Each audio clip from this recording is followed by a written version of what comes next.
Hey, we're back. You're discount daddies. You remember us? You miss us? Yeah, it's been a minute. And since we're back, we're thinking we're going to do something a little bit different. You guys may or may not know that there are a ton of games coming down the pipe, particularly these day one releases that Mitch and I are very, very excited about. So instead of like waiting for these to be released and reviewing them piecemeal, we thought we'd bundle all of this together and talk about like what we know about these games, what we're excited about, what our concerns are, and help you guys make some informed decisions about what's worth downloading and playing when they do release.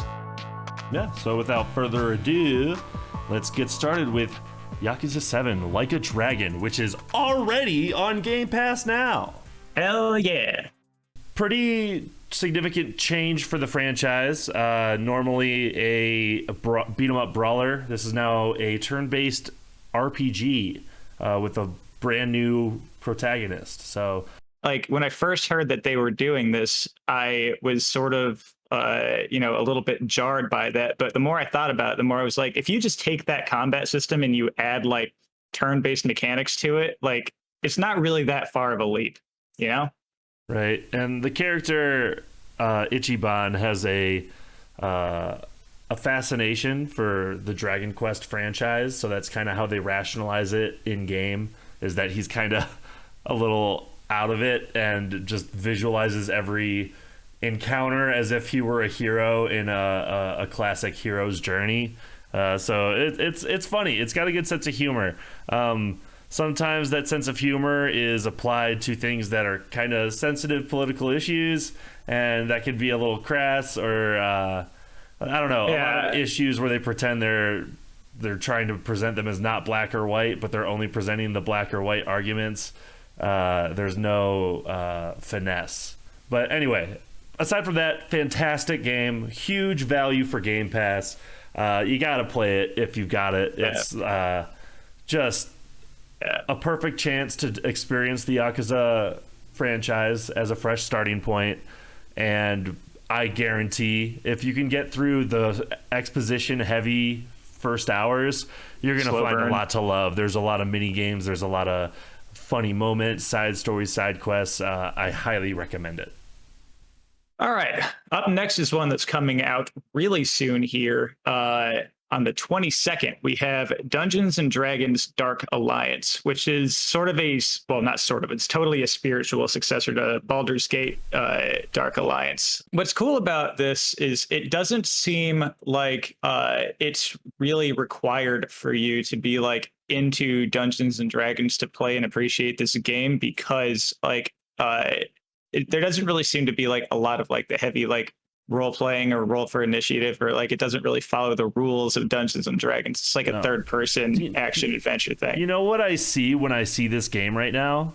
What's that? Gauntlet. Yeah, that's sure. What I like. That's my mindset here. Like, and you'll see a lot of this as we go through all these games. But co-op heavy year, great co-op game. We're actually going to be streaming this, so look out for that. But for sure,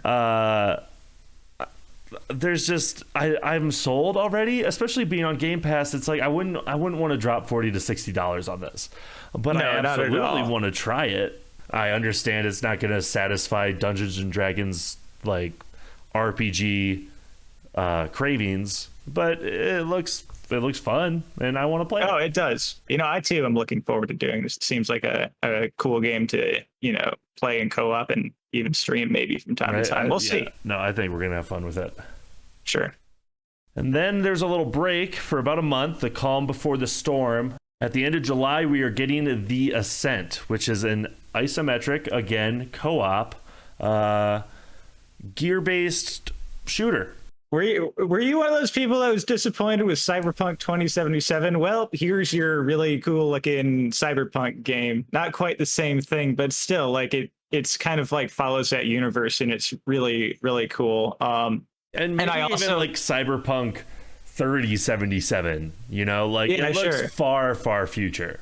I'm not sure. This might be the co-op game on this list that I'm most excited to try. It just looks really cool. I really liked the Dead Nation games. If this game can give me anything like that, with even, it looks like it's got a more involved story than the Housemarque games ever did. And boy, just the art style is fantastic. Super cool. I mean, it's got all the neon, all the cyberpunk goodies you want.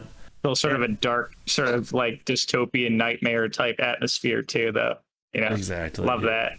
It's checking all the boxes for me right now. Looks like a fantastic co-op time. I'm looking forward to it. All right, so August 13th. This is a game that's been around for a while, but it is coming to Game Pass. It's Hades. This is a roguelike sort of game. Actually, like pretty revolutionary for the genre, especially in terms of like dialogue and stuff like that. I read that the script for dialogue for the character and NPCs is like longer than the Iliad and Odyssey put together. There's your Greek mythology thing going on there too. Yeah, you've played a lot of this game. In fact, like before we even started this DTI business, I remember you were streaming this a little bit. Why don't you tell it? I'm just going to let you take this away for a little bit. Yeah, sure. Well, fake fan time. I didn't finish Hades. I loved it. I had a great time with it, but it's roguelites as a genre are something I put down a lot and come back to. So while I haven't finished Hades yet, it's on the list and I know I'll get to it. So get off my back. But that stated, boy, is Hades just like a masterclass in like isometric action, in like character design, and the voice work for each is just one of the strongest aspects of the game. And being a roguelite, that's uncommon because you're dying and resetting every time. So normally, traditionally light on story, and like most of the story is built around some sort of like time loop, like explain why you're in a loop, get out of the loop sort of thing. Hades breaks that mold by making Zagreus immortal. He's Hades' son, so whenever you die, everyone just kind of expects you to show up again, and they're saying, you know, they're busting your balls for dying again. You know, you get grief. You get grief from your dad a lot, but you also have friends who are trying to help. Relatable. You, so they're all commenting on your progress. It really feels like the story progresses every time you die. So you don't, when you die, instead of being like, this is when I'm going to stop playing, you die, and then you want to talk to people, and then after having talked to the characters available to you, you kind of want to do another run, and then so the loop has begun. You do your run, you die, you want to talk, you do your run, you want to, yeah. I cannot fucking believe that I haven't played this game yet, and now that it's coming to the Game Pass, I can. Oh, the beauty of the thing. Coming just a few days after Hades is another, we'll call it a roguelite. Yeah, time loop Groundhog Day-like is what we'll call it. 12 minutes, starring the likes of Daisy Ridley, Willem Dafoe, and a third actor I forgot. I'm cautiously optimistic about this game. I think pacing is going to be everything here. If they can make me care about each path that I go on and like feel the suspense every time, home run. If it becomes something where I'm clicking through as fast as I can to get to the part that I may have fucked up last time, then probably gonna be something I fall off of, unless it's a shorter experience. Yeah, and you know what? I've got my own concerns with this too. Like, first of all, generally, I'm not that big of a fan of these like sort of escape room type games where like you just kind of go around and interact with things in different ways and sort of a loop. Like, I will try this game and be open-minded, but it seems almost like, I don't know, man. Like the whole time loop trope seems a little bit like tired and derivative to me, so I'll play it, but I'm concerned.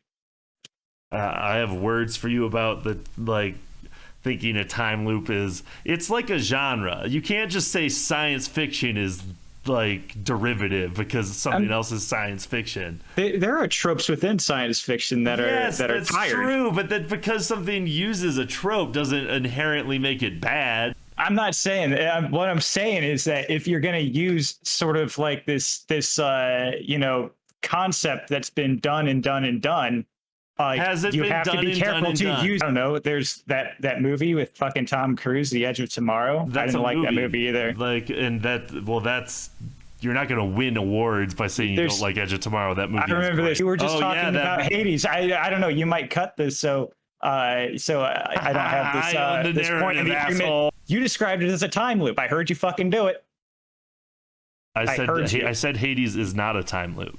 You said it was a time loop. No, I said Hades breaks the roguelite mold of adhering to time loops. It is a time loop, though. So is Dead Cells. Like, I don't know. I've seen it before. Seen it a lot, and I don't know. I'm not giving up on this game. I believe in it, man. I'm just giving saying. up on you. All right. Well, since we're done arguing, we can talk about Origami 2 coming out on September 17th. Like, what do you really need to know? Like, stealthy ninja with shadow powers. Is this co-op? Please. I don't know, and I don't think so. It made it look like it might be co-op.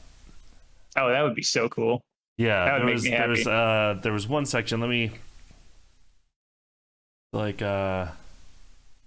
yeah, this part right here. Strike as a team. It is co-op. Is it? Or do you just have like? Oh, do you have allies? So here's my history with this game. I have had the first Origami wishlisted for maybe 7 years, it feels like. It always goes on dirt cheap, too, and it has good reviews, and every time I look at it, and I'm like, I don't know why I'm not playing this, but no thanks still. But now, coming to Game Pass, reward for Mitch. I will continue to do that. All right, getting into the late September days. The leaves are turning, and I'm turning on my PC to play Sable, which looks like, just honestly, art design alone, just breathtaking. Amazing. Yeah, it's got a lot of good vibes here, from like crafting your speeder to just the open exploration. It gives me some Breath of the Wild vibes in that sense. Just the sure, that hover move too seems like their equivalent of a sail mechanic. Oh yeah, and you know what? It reminds me of a couple of things too, like that sort of like comic book outline, like hard outlines and stuff like that. Like in a weird way, it sort of reminds me of the art style in Borderlands, but more so. You know what it reminds me of a lot? No. Journey.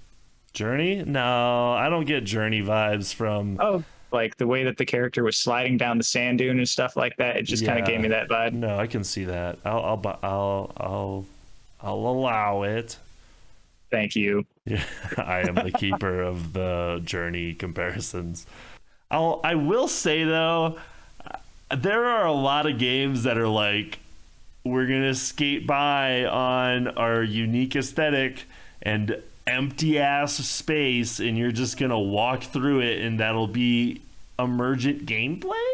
This is going to be like a really, really cool, tranquil experience that I'm gonna like love every second of, or you're just telling me that your game's empty and I'm not really, could go either way.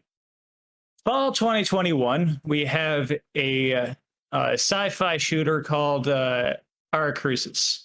I watched a developer interview with this. God, he said some really interesting stuff. Like he used the word infinitely replayable, as if like, we haven't heard that before. I mean, we'll see. But also, like, he was talking about some concepts, adaptive difficulty scaling, and he was sort of presenting that as like this revolutionary thing. Literally, God, what modern games don't do that? Dead was built on this premise with their AI called the Director. It's like, yeah.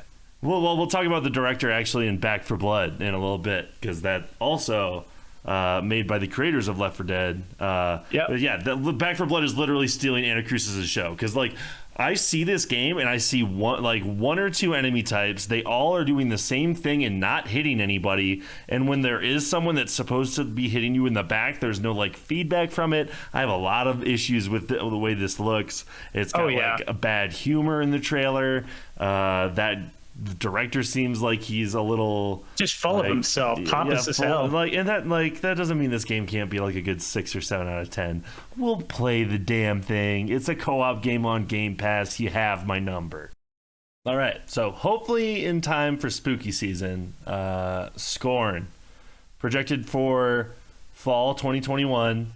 We've got a Geiger arts inspired like futuristic existential horror game with not a whole lot shown about it yet. There's like one gameplay segment that's been shown that's like 15 minutes long, that's got some puzzle elements and some shooting involved, but like I don't know, if you really like Tool and wanted a game based on their music videos, here you go.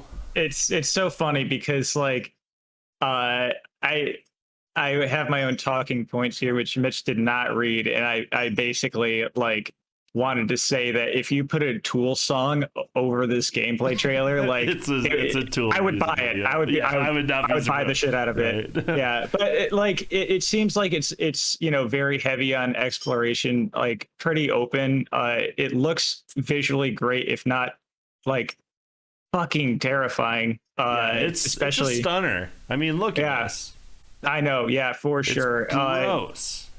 And as far as like gameplay goes, again, there's not that much information available on it, but based on what I have read, just things like, oh Jesus, fuck, I don't want to know. The fuck is this? I thought I watched this thing already. Why?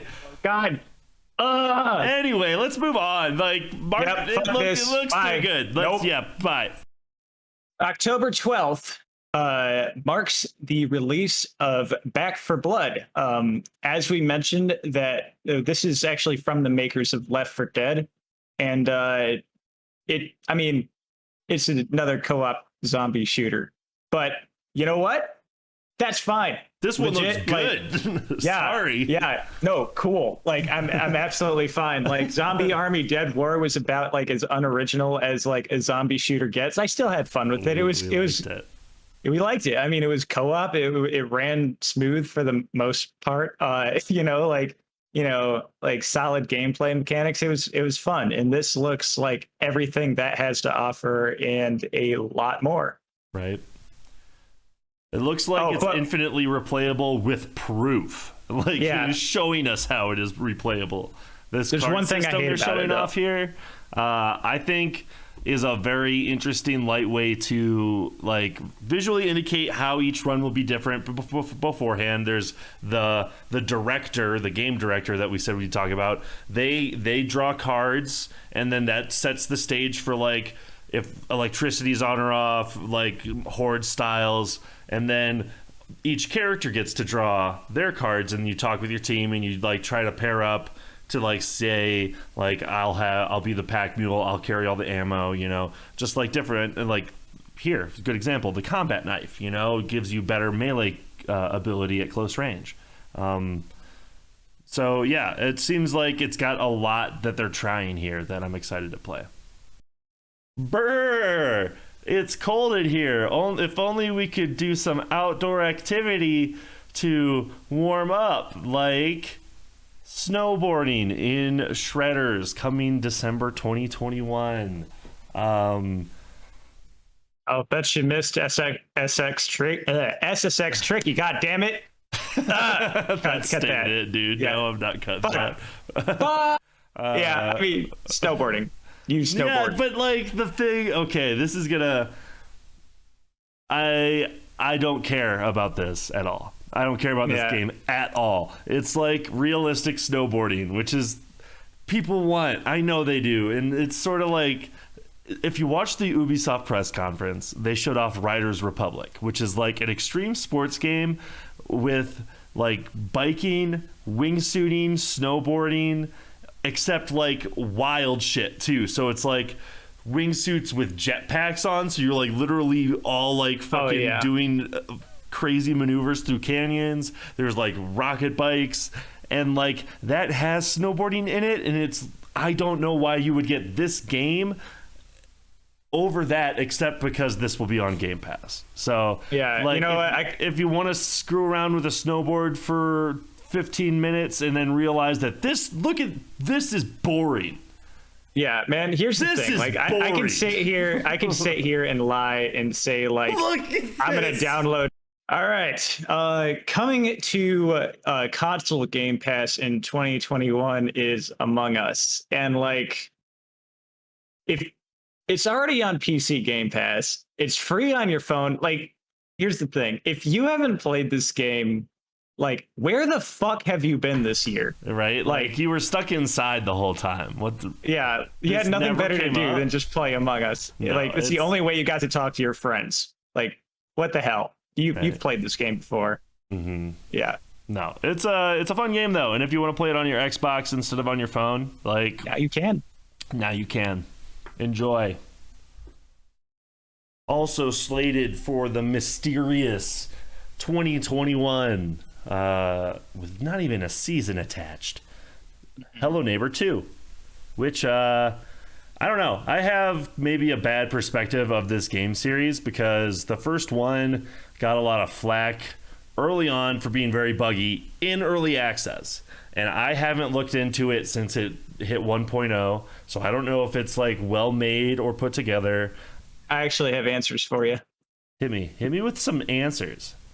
Yeah, so my girlfriend played this game, absolutely devoured it, in fact. And it was really cool. It was sort of a suspenseful, thrilling experience with This some looks really good. cool. This trailer kind of sold me. It looks nice, and the original one had some really cool themes about like conquering fear, and it was just all around a really great game. But there were a couple instances where the game completely bugged out and something didn't like spawn the way it was supposed to, or she like fell through the map or something. A lot of problems that are common amongst a lot of indie developer games. Hopefully with the assets that they have now and the support that they have now from, the sort of cult success that the original one had, they can, make a more stable gaming experience out of the second one. Yeah. I think that's likely. Yeah. Yeah, no, because I'll play it. I'll play it on Game Pass. I'll try it out. Oh, absolutely. 100%.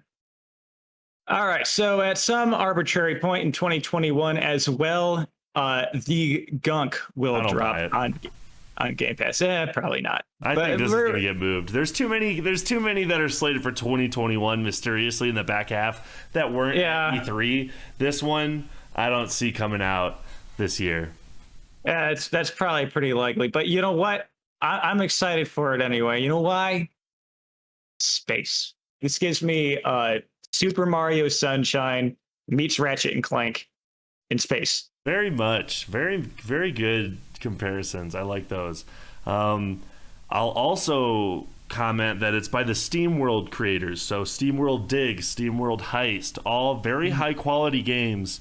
Yeah, and aside from this not being at E3 and stuff like that, I also have my doubts about the 2021 release date because there's really not that much info on this one either. This is the only trailer. It's the only trailer, and there's no gameplay footage that I was able to find. The premise looks awesome. Like, the graphics look stellar.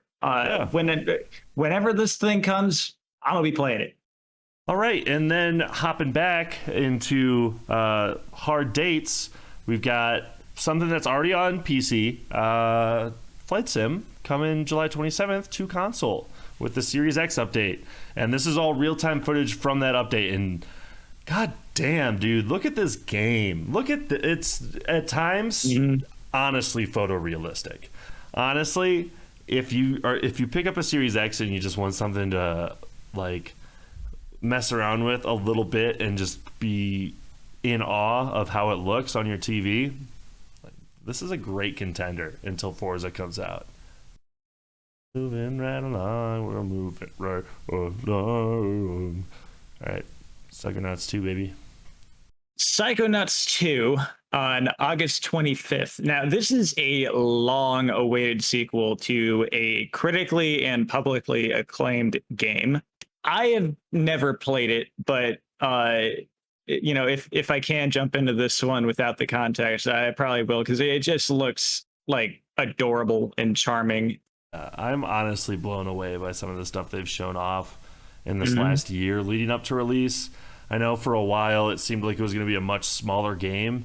Then Microsoft came and bought up Double Fine and gave them a whole bag of money and said, make it bigger and more beautiful. So they did. So they did. Double Fine has always had really, really great comedy in their games. With Brutal Legend, they had Jack Black as the lead character. Yeah, he did great, and that game's funny. This game also has a song by Jack Black in it, and I've been playing the first Psychonauts, and it's well done. It's a good game. It holds up too. Psychonauts, the original, is just so widely loved, and I think honestly I'd probably just be missing out by not playing that game for its own merit. No, it's got your humor too. I think you'll like that game a lot. Great, cool. So play first Psychonauts right now, because you've only got until August 25th until this thing comes out. All right, this one's for all you PC gamers out here. AOE 4 finally coming out. About damn time. It's been long awaited, and it's interesting because they've been putting out expansions for Age of Empires 2 and 3 up to this, and now Age of Empires 4 is coming out, and I don't play them enough to be able to see the differences.